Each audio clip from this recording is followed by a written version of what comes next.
Jadi pada kesempatan kali ini saya akan sedikit menjelaskan mengenai tifoid atau sering juga dibilangnya demam tifoid atau sering juga dibilangnya tipes kayak gitu. Nah, jadi sebenarnya apa sih yang dibilang atau yang dikatakan tipes ini? Jadi tipes ini adalah sebuah penyakit yang disebabkan oleh bakteri. Bakteri apa? Yaitu bakteri yang namanya Salmonella typhi atau Salmonella paratyphi. Jadi ada dua jenis, bisa typhi atau paratyphi.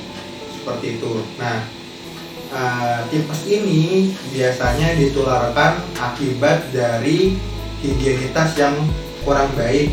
Misalkan dari makanan yang tercemar dari bakteri tersebut atau dari air yang terkontaminasi bakteri tersebut. Nah, bagaimana perpindahannya? Biasanya tuh dari kontak dari pasien yang terinfeksi terhadap makanan ataupun zat-zat yang dikeluarkan oleh pasien tersebut.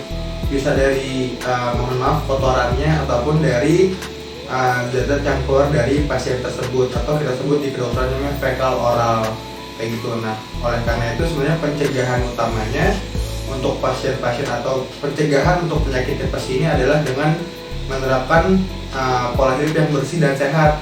Jadi misalkan sering cuci tangan ataupun misalkan memasak harus dengan dalam keadaan yang matang, karena kuman ini, bakteri Salmonella typhi ini akan mati pada suhu 60 derajat ke atas. Jadi kalau misalnya kita merebus merebus masakan, merebus makanan itu bisa mungkin yang sudah suhunya di atas 60 derajat atau sudah mendidih. Karena kalau sudah mendidih, insya Allah bakterinya mati. Dan juga kalau misalkan kita pengen makan, cuci tangan terlebih dahulu. Seperti itu. Nah, bakteri ini kalau misalkan masuk ke dalam tubuh, itu dari mulai kita tertular sampai timbul gejala itu kurang lebih masa inkubasinya 7-14 hari. Seperti itu. Nah, gejalanya apa saja? Yang pertama biasanya ada demam. Nah, demamnya seperti apa? Biasanya itu demamnya yang lebih sering pada saat sore hingga malam. Dan juga demamnya awalnya mungkin tidak sering, namun lama-kelamaan demamnya akan terus-menerus. Nah, demamnya ini bisa bertahan lama lebih dari seminggu, bisa lebih dari 5 hari.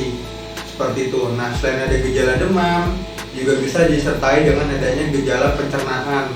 Mungkin awalnya seperti gejala konstipasi, gejala sembelit. Jadi awalnya tuh BAB-nya tuh susah. Namun lama-kelamaan setelah seminggu atau setelah 10 hari nanti berubah menjadi diare atau mencret-mencret. Seperti itu. Nah, terus juga misalkan ada gejala-gejala lain seperti apa? Seperti tubuhnya pegal-pegal, ototnya linu-linu, sakit kepala. Itu juga bisa timbul gejala seperti itu. Nah, terus yang bisa dikatakan lagi adalah demam tifoid ini sebenarnya bisa ditegakkan pada manusia yang usianya tuh 5 tahun ke atas. Kenapa? Karena bakteri ini itu menginfeksi bagian usus kita yang dinamakan plakat Peyer. Nah, plakat Peyer ini terbentuk pada usia 5 tahun ke atas.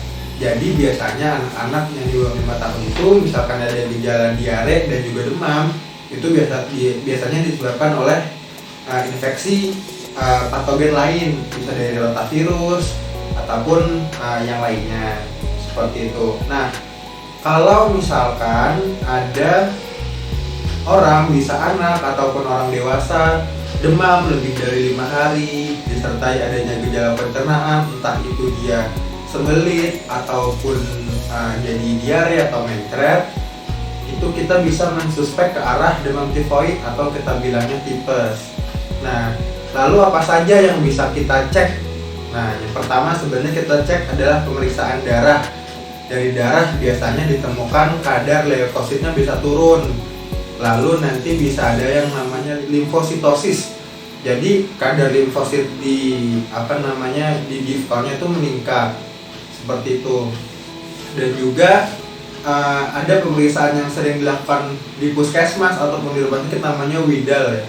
Nah, Widal ini juga mungkin sebenarnya kalau dari guideline terbaru sudah jarang dipakai sebenarnya untuk di center-center rumah sakit besar. Namun kalau di rumah sakit atau di puskesmas yang perifer atau di rumah sakit yang memang adanya widal saja, itu juga bisa kita pakai sebagai modalitas. Itu adalah reaksi antara antibody dan antigen yang ada di dalam tubuh serta kitnya. Nah, nanti ada hasilnya tuh, ada titernya. Ada yang beberapa sebenarnya belum ada kesepakatan bersama nilai berapa yang dibilang bermakna. Cuman ada perdebatan apakah 1/160 ataupun 1/320. Nah, jadi bisa kita pakai range di antara kedua tersebut untuk mengatakan apakah ini titernya bisa dikatakan positif tipes atau tidak gitu sebenarnya. Namun sebenarnya kalau misalkan ada pemeriksaan lain yang lebih baik, misalnya seperti kultur darah, kultur urin, ataupun kultur dari kotoran atau feses, itu lebih baik seperti itu. Nah, kalau misalkan sudah ada gejala demam disertai masalah pencernaan dan ternyata dari hasil pemeriksaan darahnya itu mengarah ke tipoid, maka apa yang harus kita lakukan? Nah, yang pertama yang pasti harus makan dan minum dengan cairan yang cukup kayak gitu. Lalu yang kedua, bisa masuk antibiotik. Nah, antibiotiknya apa? Tergantung dari ketersediaan sebenarnya. Dari panduan praktik klinis tahun 2017 yang dikeluarkan oleh Kemenkes, itu lini pertamanya bisa masuk chlorphenicol ataupun amoxicillin ataupun ampicillin. Nah, namun apabila lini pertama itu tidak ada atau setelah diberikan lini pertama ternyata tidak terlalu ada perbaikan, bisa masuk ke lini kedua seperti ceftriaxone dan lain-lain seperti itu. Nah, sebenarnya demam tifoid ini apabila diketahui dan ditata laksana awal dengan baik, maka kemungkinan kesembuhannya cukup tinggi.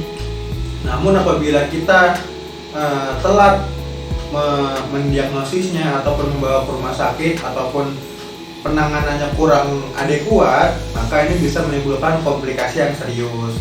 Karena bakteri salmonella ini sifatnya itu menginvasi dari usus kita. Jadi kalau misalkan bakterinya itu tidak segera dimatikan, apabila ususnya itu terus diinvasi, maka bisa istilahnya itu jebol gitu loh. Jadi perforasi usus itu. Nah, itu yang kita tidak inginkan, karena kalau sudah sampai perforasi maka itu kemungkinannya akan menjadi buruk tuh nanti pasiennya seperti itu. Nah, jadi kalau misalkan ada mungkin nanti ya ada kerabat ataupun mungkin ada orang-orang di sekitar teman-teman semua yang nanti mengarah ke gejala tifoid, silahkan untuk langsung dibawa ke fasilitas kesehatan terdekat. Di puskesmas bisa, ke rumah sakit terdekat pun bisa, karena di Indonesia tifoid ini adalah penyakit yang sangat sering ya.